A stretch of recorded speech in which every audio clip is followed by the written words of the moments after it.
লিল্লাহে তাকবীর, লিল্লাহে তাকবীর।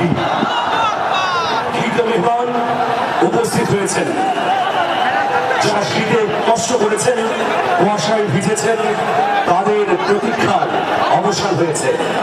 উপস্থিত হয়েছেন বিশ্বের